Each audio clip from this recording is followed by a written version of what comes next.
Alex Boylan gives me a call. I had no idea who he was. He's like, this is Alex Boylan. I'm actually working at the time, right? He calls me. He's like, I'm a producer from Los Angeles. I won The Amazing Race season 2, and we want you to do the show. It's a travel show where you travel around the world with no money, and we're going to tape the whole thing. It's going to be on CBS. And I was like looking around. I'm like, I thought my friends were like playing a joke on me, and I hung up. I'm like, whatever.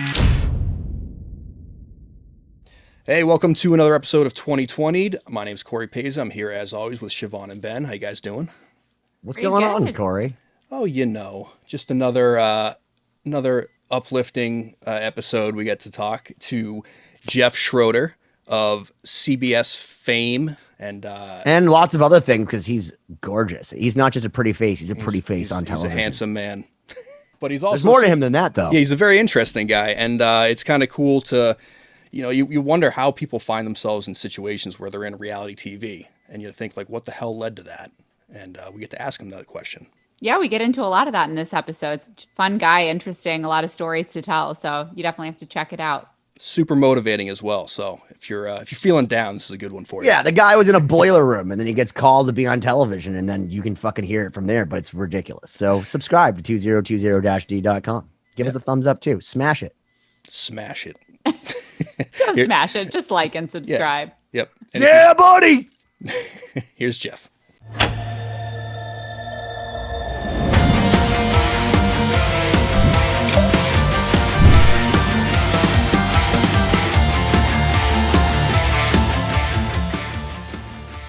Ladies and gentlemen, I'm Benny Goodman, and welcome to 2020. I'm here with my cohorts, Siobhán Cronin. Hey. And Cory Peza. How's it going? And we're so lucky. I mean this from the bottom of my heart. Not only just... And if you're not watching on YouTube, you should, because this guy's dreamy. Like, legit dreamy. He's wearing a backwards hat, and, like, underneath that black shirt, I'm sure there's... something you great didn't have to tell on. everyone he was wearing a shirt. Maybe they would have gone hoping that he's not wearing a shirt, and they would have stuck around. Let me introduce him first. His name is Jeff Schroeder. He's an amazing star from Big Brother, The Amazing Race, Marriage Boot Camp, and even has a show called Daily Blast Live, where he blasts what's going on in Hollywood and all this crazy stuff. Jeff, how are you, brother? Good, buddy. Good. Woo. That was a nice intro and a good build up, not only to my career, but what's under this shirt. So I'm just going to let the imaginations run wild, because with COVID, I'm telling you, it's not looking great. Well, Cody on from Big Brother? Calafiore? Yes, Calafiore. Pauly. Oh, we had Pauly. Yeah, we had Pauly. Oh, yeah, Pauly. Either one. I'm not taking my shirt off against either one of those guys.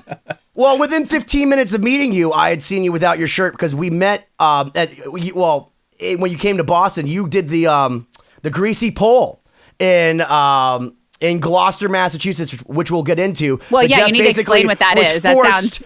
In Gloucester, Massachusetts, 15 feet above, maybe it was even 20 feet above the ocean, to walk this greasy pole that's like 10 feet long with 6 inches of grease.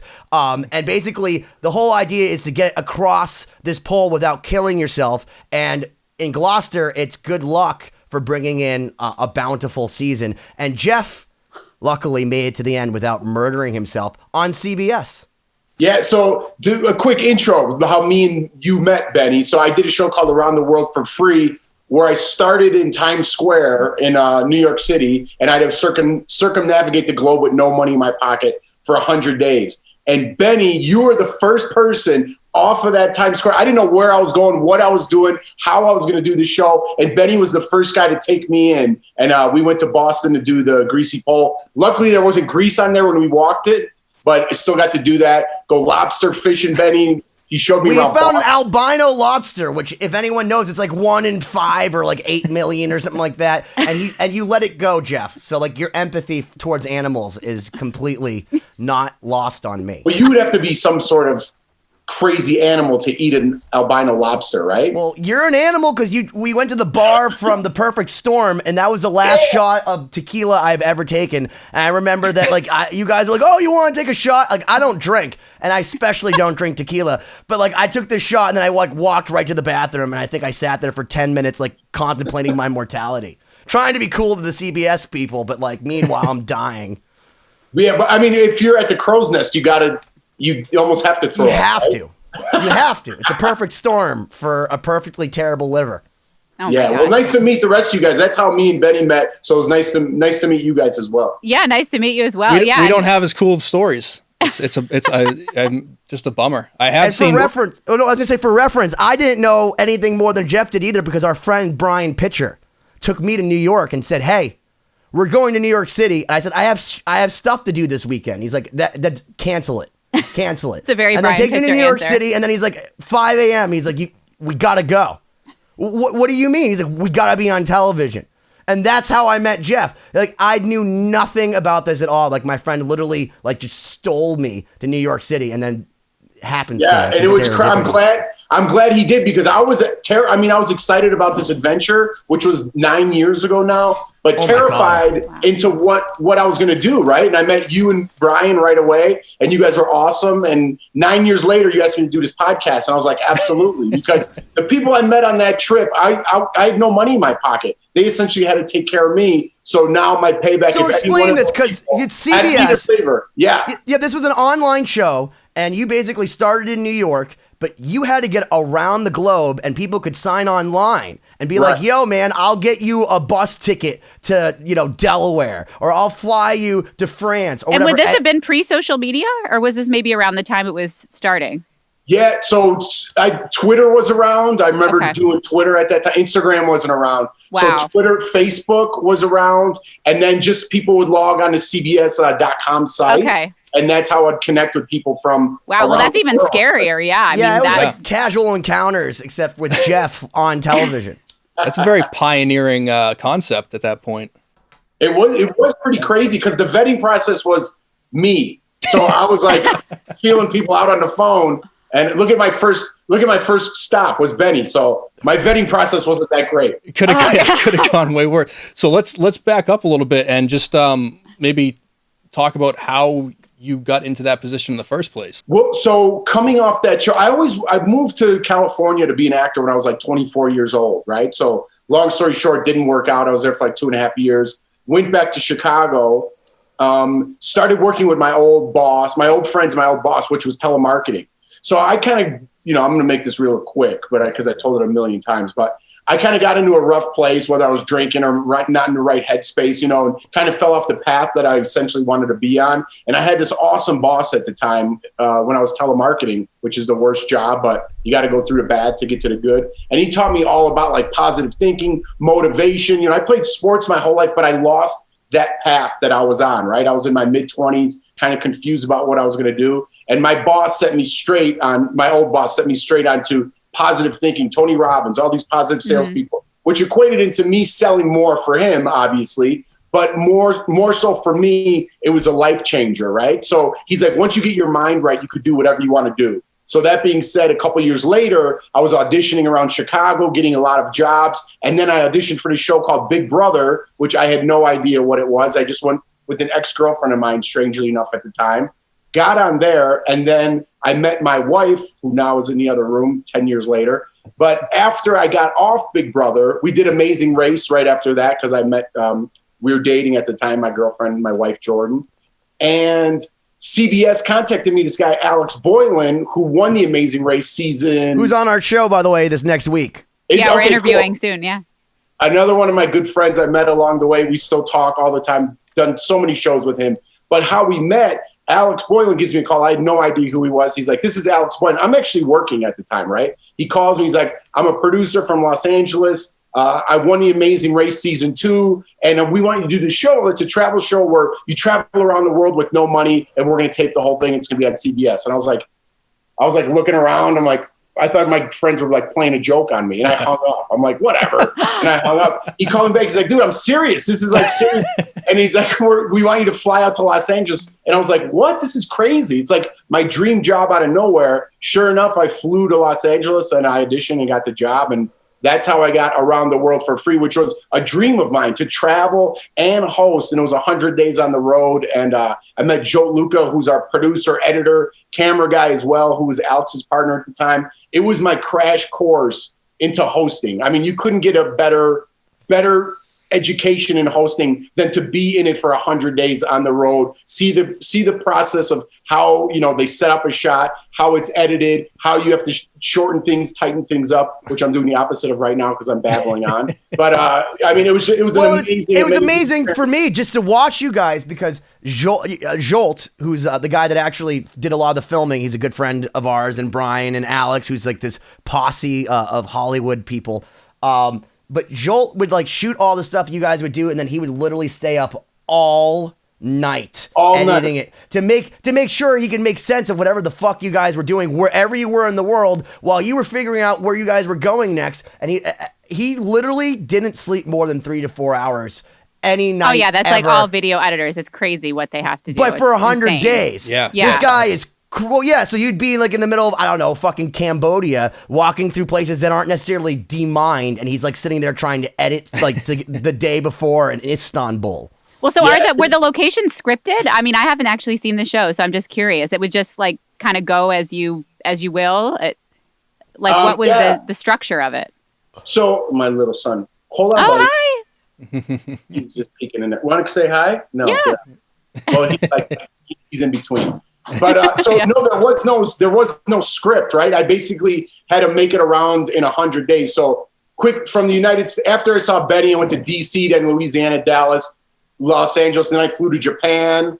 And then, I went all through Southeast Asia, back into Europe, where my mother was born, in Italy, all over Eastern and Western Europe, and then back around the United States. So it took me 100 days. But it was basically, we had a direction. We wanted to go west, right, and get through Japan and things like that. So before we left, we picked a route where we wanted to go and kind of what countries I wanted to see. And I've never been to Southeast Asia, so I chose that route. So wherever I was, like in Los Angeles, I was like, anyone have connections to Japan, because I'm flying over there. And a group of people pooled up money for me to fly to Japan. And I ended up staying with a Cub Scout leader at the time who had connections to Los Angeles, and with him and his family who moved to Japan. So that's how I got my first big jump there.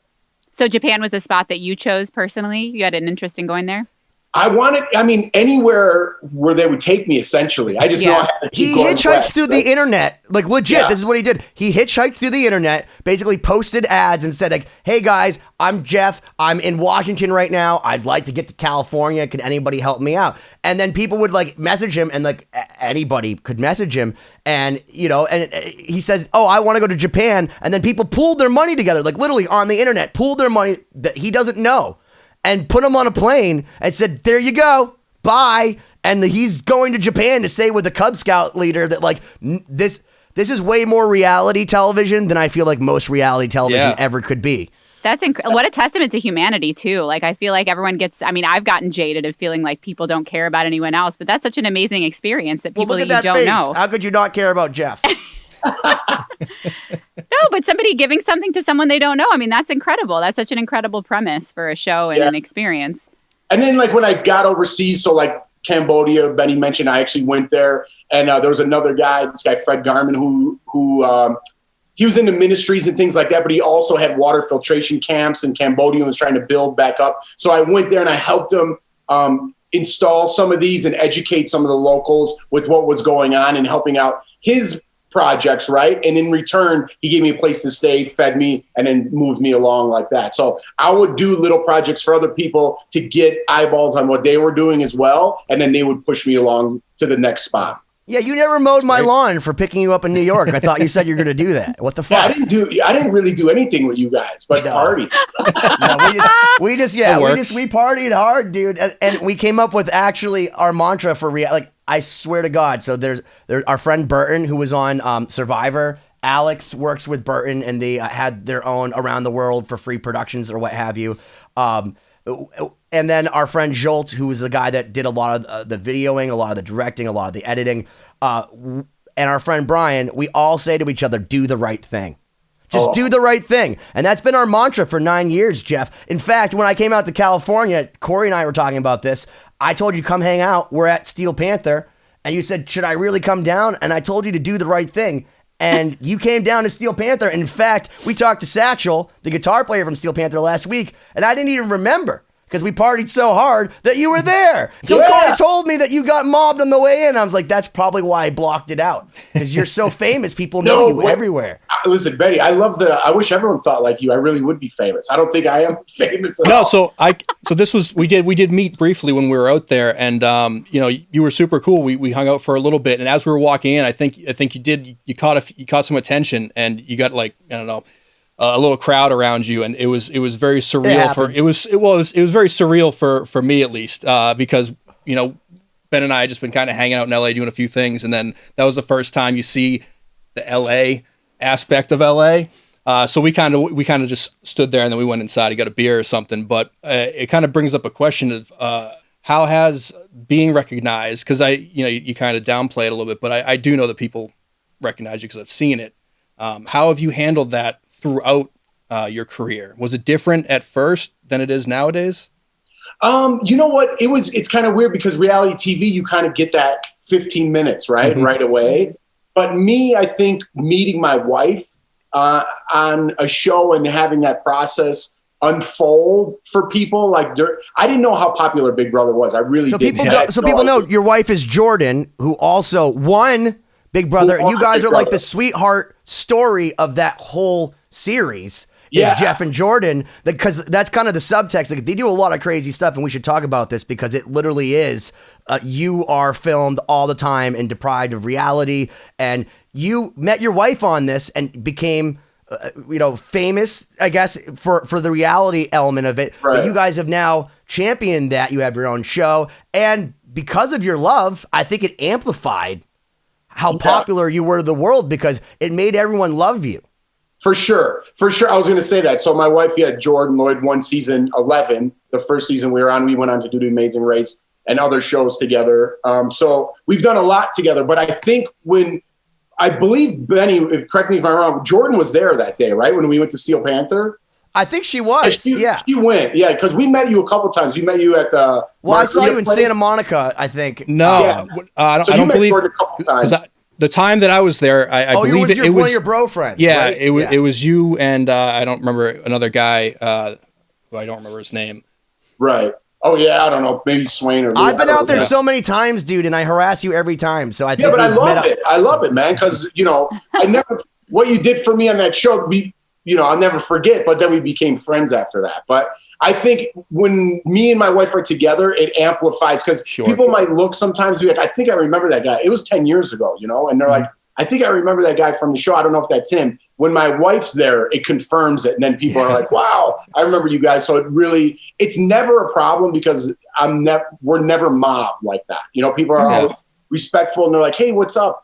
Despite what you see online, people with the negativity and go kill yourself, no one's ever said a bad comment to me in person. So it's just like online. It's behind your back. Oh, right? It's the internet. The internet trolling is obnoxious. Yeah. No one there would say it in person.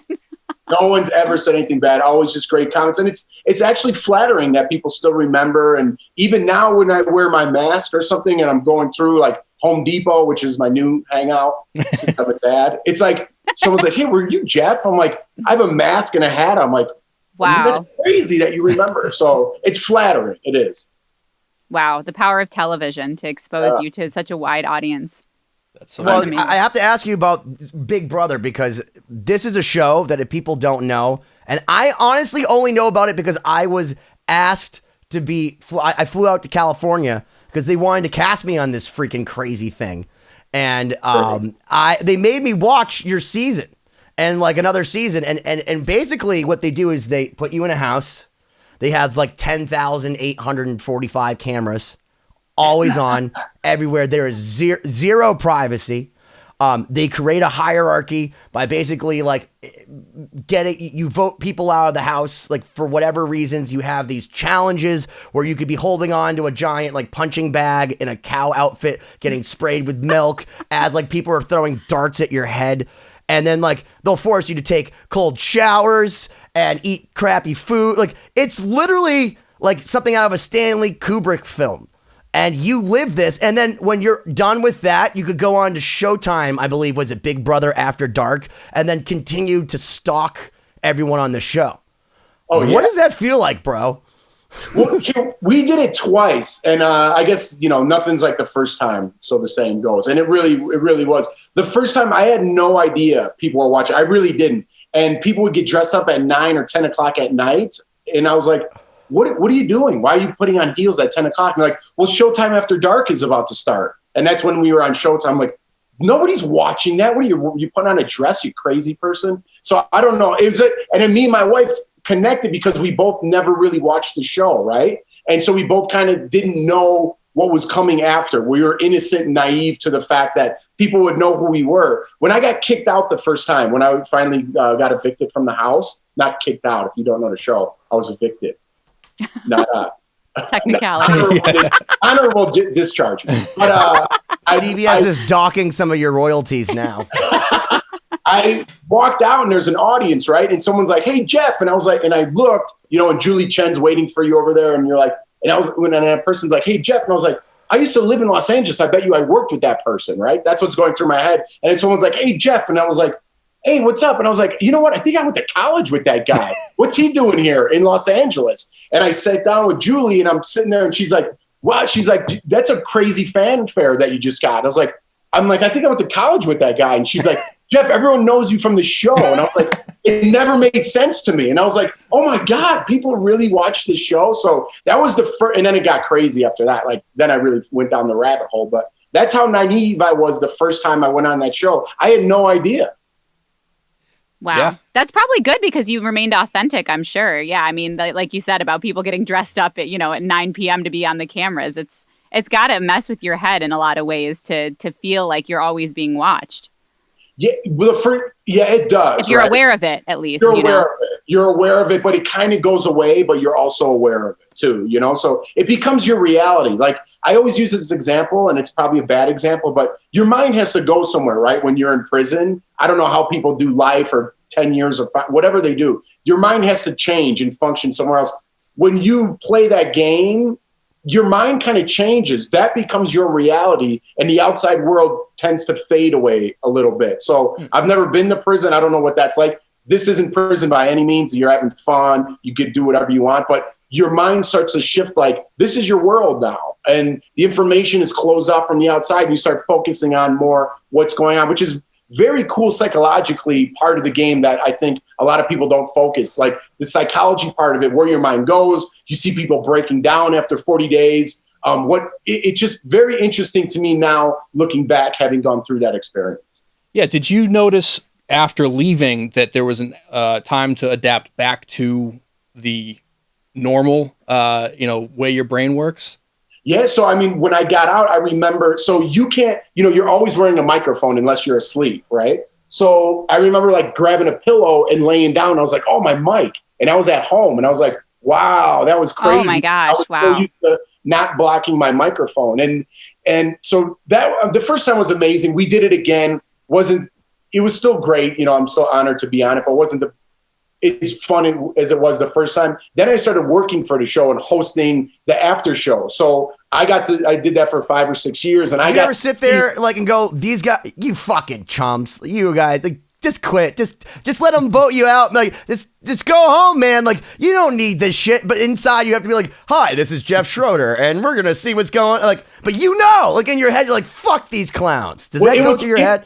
It was interesting because I got to meet them and interview them before they went on the show, right? So I got to see this persona of certain people, and they're tough guys, and I'm like, oh, you seem like a tough guy, right? And they're like, yeah. I'm like, have you cried? When was the last time you cried? That's like one of my staple questions. And they're like, man, I haven't cried in a while. I'm like, you're probably going to meet someone in there and end up crying on TV. And they're like, yeah, right. I'm not going to meet anybody. I'm not going to cry. And they all come out, the toughest guys, and they're like, man, that was crazy, Jeff. I met this girl. I'm in love. I cried like 10 times in there. And it's like, it breaks you down and it turns you into a different person, hopefully for the better. I mean, you learn about yourself, you go through your mistakes and you come up with me hosting that and seeing who they were when they went in and who they were when they came out. And hopefully it was for the better. It was very interesting for me.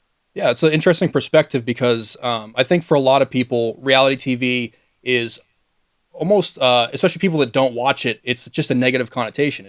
That's like garbage reality TV. So for you being on kind of both sides of it there, being in it and then being able to step out as like a third party. Obviously, it's a broad genre, but what's your opinion on that style, especially knowing, just like your editor friend on the Around the World show, that there's a lot of fuckery that goes on with what actually happens. Mm-hmm. So how do you feel about the genre overall? I think when you say reality TV, people's minds automatically go to The Bachelor or Bachelorette, right? So I think that's where the equation goes.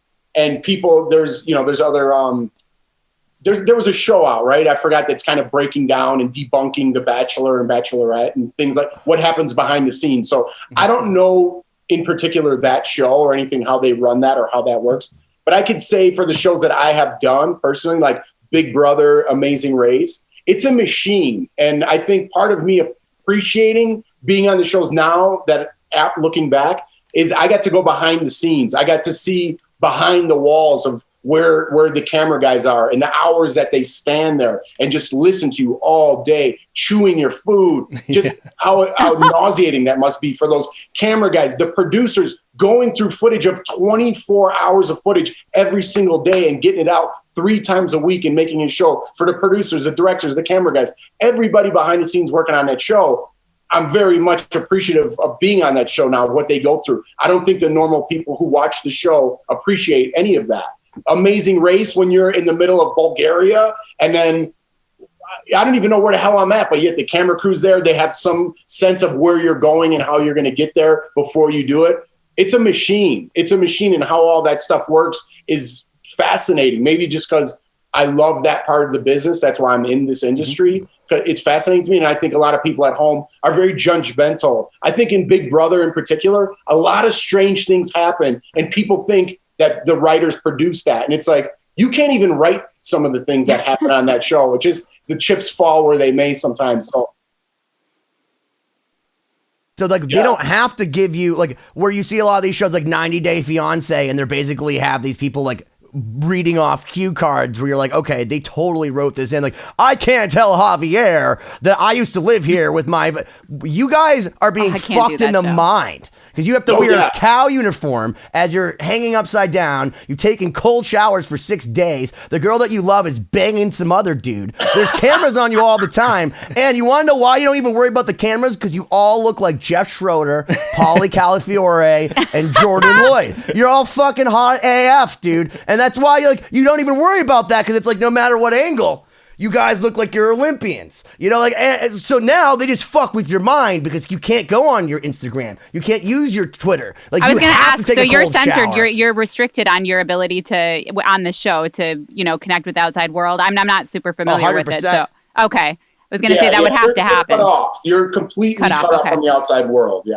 So sounds like living in a small town in America, except no one's that attractive.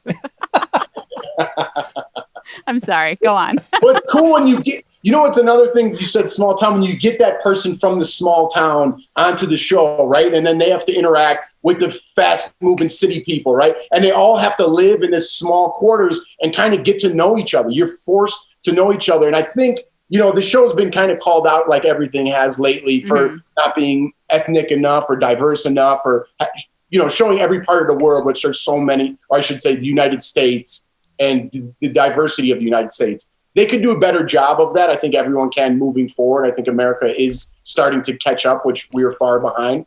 But I think it's such an interesting social project that if they really used it for that, I know people just want to be entertained. But if you did take a small town white person, I'm being very vague here, and get a very diverse, educated black person and show that person who might never seen a black person in their life, right?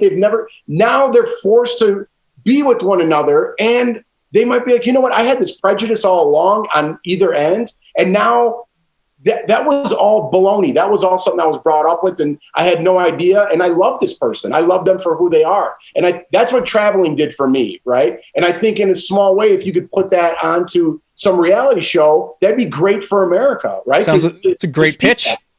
Yeah, I mean, that's we're going to see that next season. Yeah. Should I tell Alex to watch this show so he can see? Because I mean, I know I can let him know. I know it's always better when it's coming from somebody else. So I'll call Alex and I'll be like, hey, watch 2020. Jeff has an awesome fucking idea.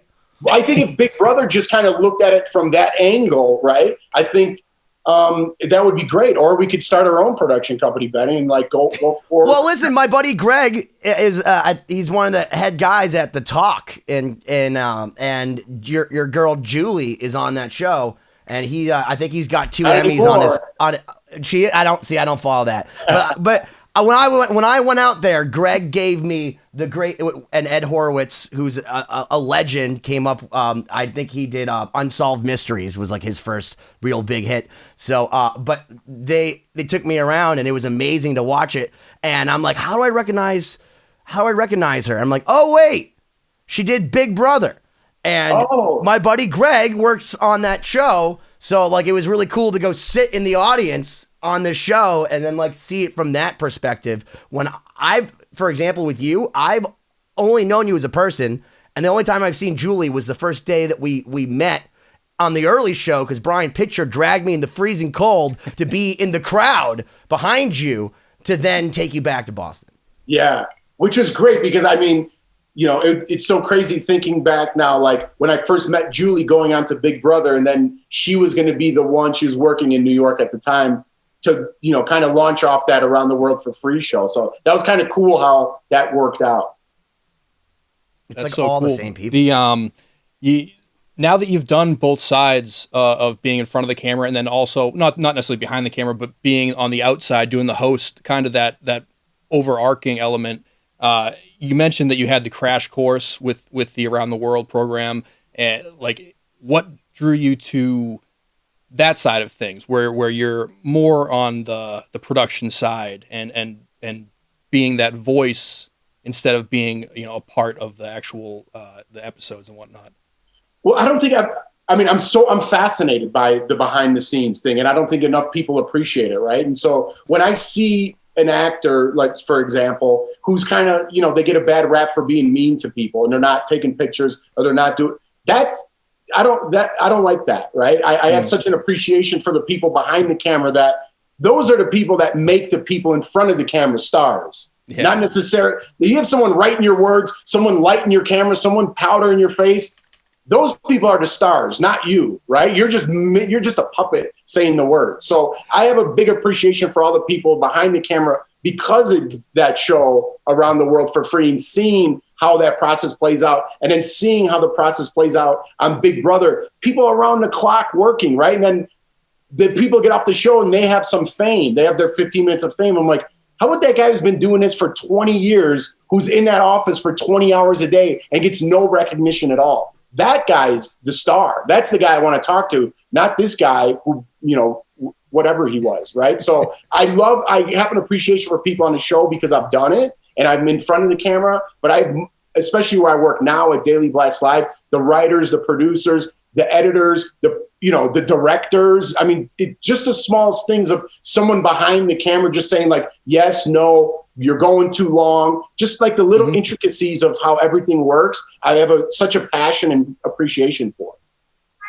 Hi, you want to say hi? This is my little guy. Hi. Hey. Oh my gosh, what a cutie. Oh my God. Is he in training? This is a product of Big Brother. Hi. That's the little clearly representing Chicago. Still got the Chicago gear. You probably have your Jardinera and your Portillo's in the freaking fridge, right? Dude, I actually do. My mom sent me one for New Year's. Wait, you have Portillo's? I have a box of Portillo's with Jardinera in the fridge. You're fucking kidding me. Do you have it dipped, or like how do you like it? It's frozen. No, I like it. I like it not too wet. The bread, you know. Yeah, well, you don't want it to be like Italian beef sandwiches are. Yeah. Did you guys hear that? What's that? Do you guys know what Italian beef sandwiches are, or Portillo's? I don't think I know what those are, and half my family's Italian, so that's shameful. Well, it's a chain place now, but this guy Dick Portillo started it in Chicago, and now they're everywhere. But I mean, Portillo's is the best. Benny just well, the thing that's funny is, and Jeff and I getting to know each other. My grandparents are from Chicago, and they live like right near O'Hare. And Jeff grew up like a few streets down from where I was every single summer of my life.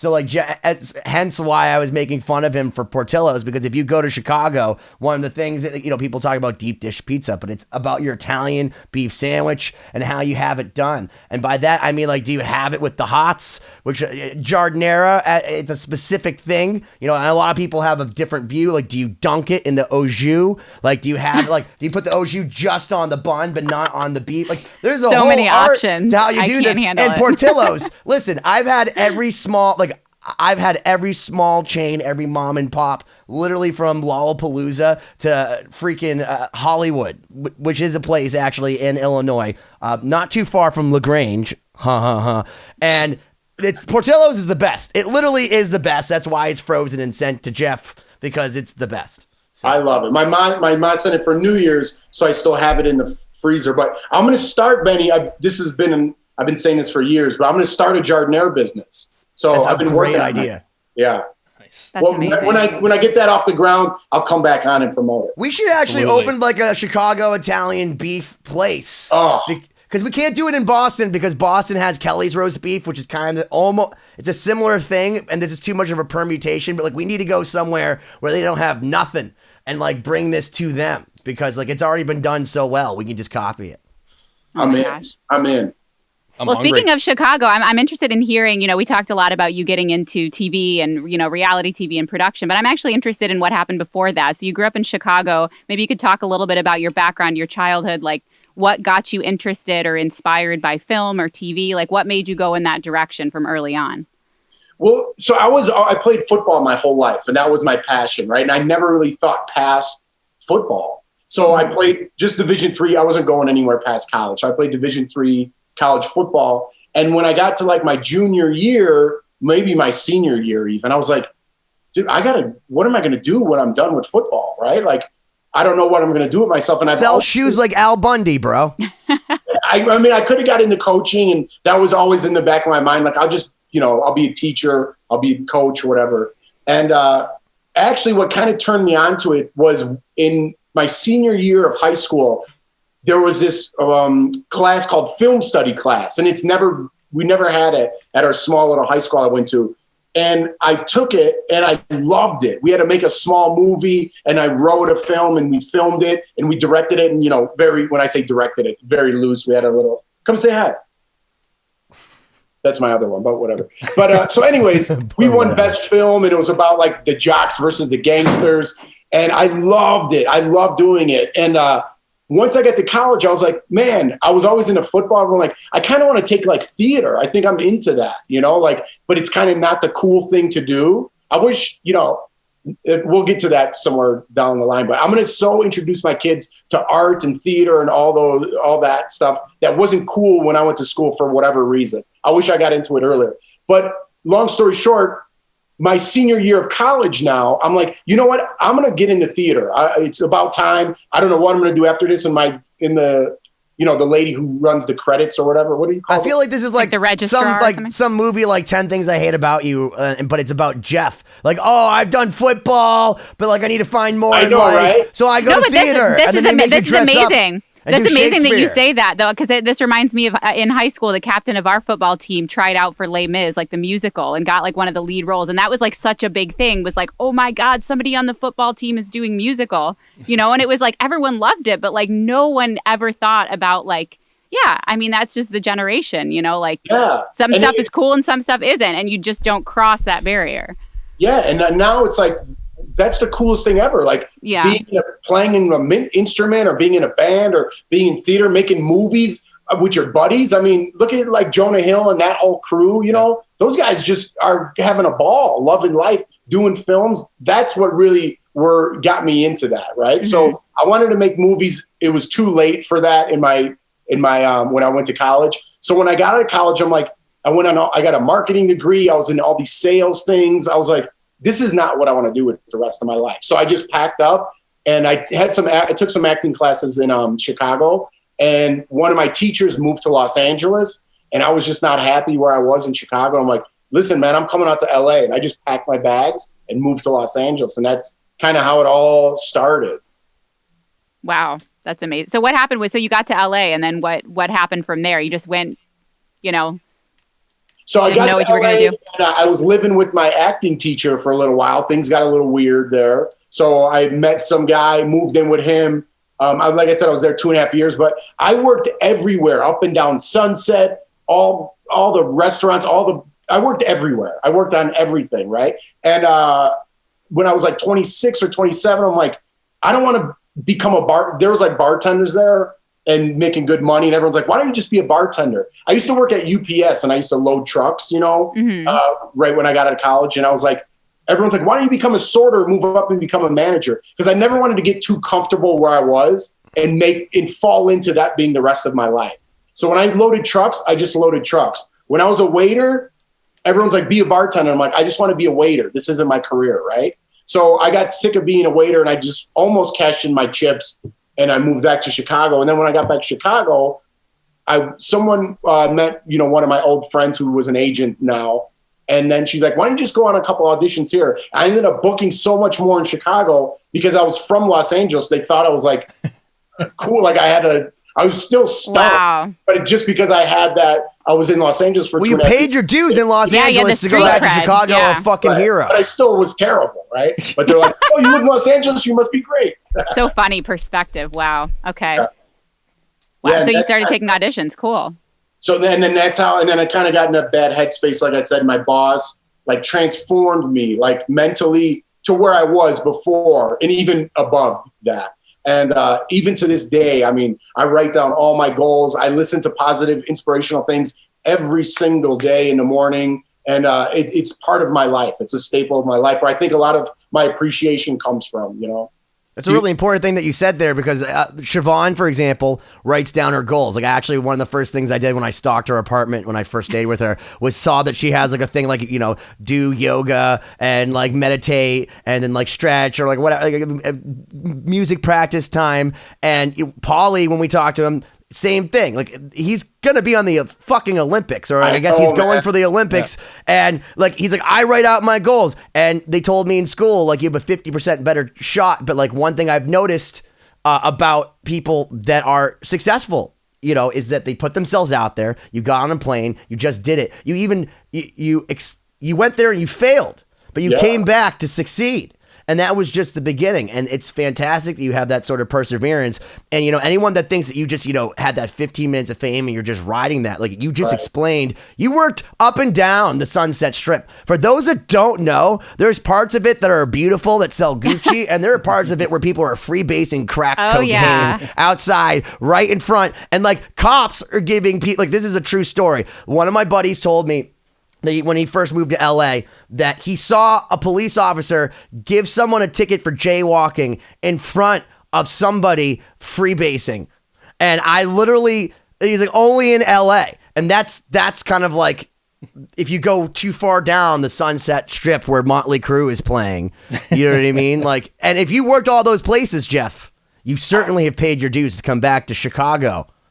And but I mean, like, you can't, trade those experiences for anything, standing outside, getting IDs, whatever it was, but then you get a little taste of the good life. Someone who knows a person who's going to a party up on the Hollywood Hills, and then you get to see that life. And it's like, it was just, and I have friends that I've met there that I'm still my best friends to this day. So the experience and the time I had there, I loved it. And then, we eventually ended up moving back there, me and my wife. We moved back to Santa Monica, got our little apartment, and made some new friends, So those, I just keep gravitating to like, I don't know.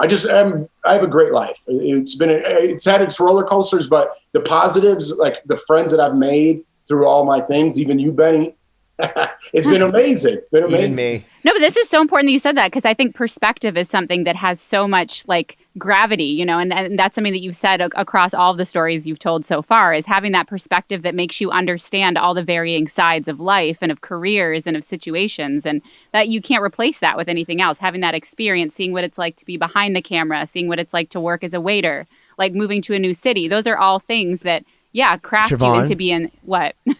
Would you say beyond that, like it's not just perspective, that it might even border on empathy? Well, yeah, I mean, I think empathy comes with perspective in a lot of ways, right? I mean, if you can understand different types of people, you're able to relate to them better. Like you said, if you put people from varying backgrounds on a show together, they might come out a different person on the other side, right? So, and even just your inner perspective, changing the way that you think, positive thinking. I mean, so much of success, even in the other people we've interviewed, is, there's that common thread of people that consciously choose their perspective in life, of positivity, of, trying to be better. And on that note, Jeff, you mentioned that you were in a tough spot and someone kind of helped you through it and changed that perspective for you. What would you say to someone who might be listening right now that is, especially after this past year, going through a really hard time and maybe is looking for a path to turn things around? I would say, and this is true, and I say to, like, even looking back, my biggest failures, the times where I really, I look back and cringe, not just stumbling from waiter job to waiter job. Like when I really messed up in life, those are my biggest changing moments, right? So yeah, I'm gonna pull a corny quote, but rock bottom is the best foundation to start building up, right? So if you think you're at rock bottom and things are bad, and trust me, they could always be worse. You have to take that right now. If it just happened to you today, you're probably not going to have that perspective of saying, I'm going to use this as a positive in my life. But as time goes on, you look back and say, that was the worst time of my life. I'm going to use that for a positive and change who I was or the thinking that I had or the work ethic that I had, right? I've laid around all day. I didn't do anything for months because I was so down in the dumps about this. You have to take those moments, look at yourself in the mirror. Don't point a finger because you're always going to have three pointing back at you. I really sound like a motivational teacher now. But that's great. That's awesome.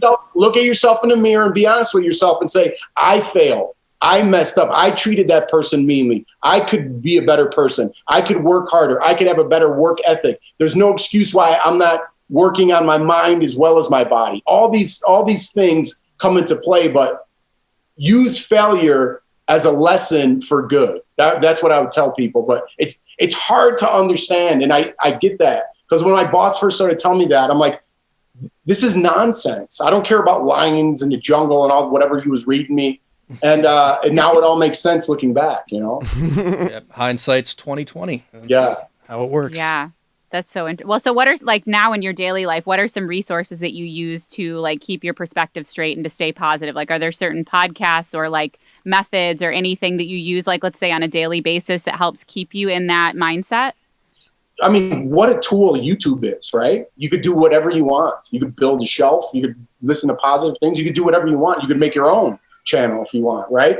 But when I work out, I just I listen to Joe Rogan a lot. I like him. Yeah. There's He's awesome. An Entourage podcast I listen to because that was my favorite show being in Los Angeles. And then these two guys, the creator of the show and a couple actors on the show, do a behind the scenes perspective of what each episode was. So I'm fascinated, as you know, by that. So they would say what the acting was like, how they got in, all the behind the scenes stuff, which I love. So that's another one I listen to. And again, I just pop on Daily Motivation and I listen to that. A lot of celebrities, Matthew McConaughey, fantastic. The Rock, fantastic. Kevin Hart, fantastic. Do you ever watch the one with Steve Jobs from the Stanford commencement speech? We just had John Garabedian on, but one of my all-time favorites, and like John had asked me if we'd seen it, but if you've not seen it, and if you have, obviously, but have you seen the commencement speech with Steve Jobs from Stanford University? No, I haven't. Okay. Well, I challenge you, good sir, to do the right thing. And anybody listening, because we've now talked about it multiple times, whether you like Apple products or not, whether you agree with his philosophies or whether he's a dirty hippie or whatever, this speech is an unbelievably introspective and linear and well thought out way to becoming successful in a very broad sense. And it's so emotional. Like, I honestly, I every time I watch it, it literally like makes me cry like a little baby. It's like when I watch anything about Mr. Rogers, you know what I mean? Like, or Bob Ross, like you find out how awesome those dudes were. And it's like, how could they have been so awesome in real life too? But like, that's kind of how I feel about it, man. Yeah. Well, if I don't listen to it tonight, which I might go listen to it later, because I'm still going to do so. I will listen to it tomorrow morning. There's so many great. Denzel Washington has so many out there commencement speeches. Matthew McConaughey has a great one. There's this general, I wish I knew his name. It's slipping my mind right now. He has an amazing one. I think he's a Marine. He's a general now. I'll piss in your dead skull, Is soldier! that the make your bed one? Yeah, the make your bed one. Yeah, I've seen that. That one is amazing. Oh, it's not Jack Nicholson from A Few Good Men? No, I know. That was pretty good. Come on, man. That's a great one. That's pretty good. But yeah, there's so many out there, but I'm going to listen to that one. I mean, I just look, if you look behind me, that's Teddy Roosevelt's Man in the Arena speech. You know, a bullet for you, man. Was that when he got shot? Because if people don't know, Teddy Roosevelt got shot in the middle of a speech. And because he had a Bible, it only like grazed him. So he's still bleeding, but he's like, I'm going to finish this shit. I wrestled a rhinoceros in Brazil. Fuck this. So he literally finishes the speech before he walks off stage and like takes his jacket off and throws the bloody Bible down from being shot. Wow, I've never heard that story. You didn't know that? Like, yeah, they still have the Bible and the whole nine. Yeah, no, Teddy Roosevelt got fucking shot. And say, like, dude, if you were ever to be like pushing Christianity on anybody, you know what I mean? Like, we were in a movie together called A Wish for Christmas, which like just Wish for Christmas. Oh, sorry, A Wish for Christmas is a different one. Wish for Christmas. We were in a movie together. I'm a Jew, so like I should explode just for being in this movie. Before we move on, I just want to point out it was Admiral McRaven is the commencement speech you were talking about. That's right. I remember now, Raven. Yeah. McRaven. What a great speech. Yeah.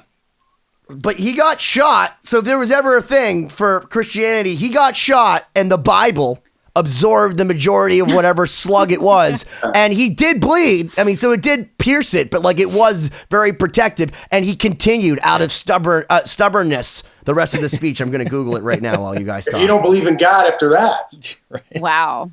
But again, perspective. Yeah. I mean, all these things, it's learning from people that have done more than you've done. And I think that's like, even for me, I listen to podcasts all the time. I think you mentioned Tony Robbins. Like I listen to Lewis Howes, Joe Rogan, like all these people. I think just getting out of your headspace and into someone else's that had different experiences can totally like take you out of your hole, you know? Yeah.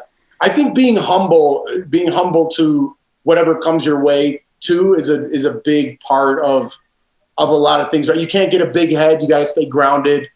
You know, you're going to have good days. You're going to have bad days. So I think being humble and being like Benny mentioned, like, you know, crying about. So I think being in touch with your emotions, which is something that I blocked off. And I think till I had children, my first child, I cry at commercials. You know, like if there's a commercial on, I'll start crying. Snuggles jumps on, I might drop a tear. You know, but being comfortable with your emotions is a big part. I think, at least for the male perspective, is, you know, I wish I would have got more comfortable with that at an earlier age. Well, let me read this to you because, you know what? I like the fact that we're referencing history and it's forcing me to learn this because this is actually quite remarkable because you're talking about Teddy Roosevelt.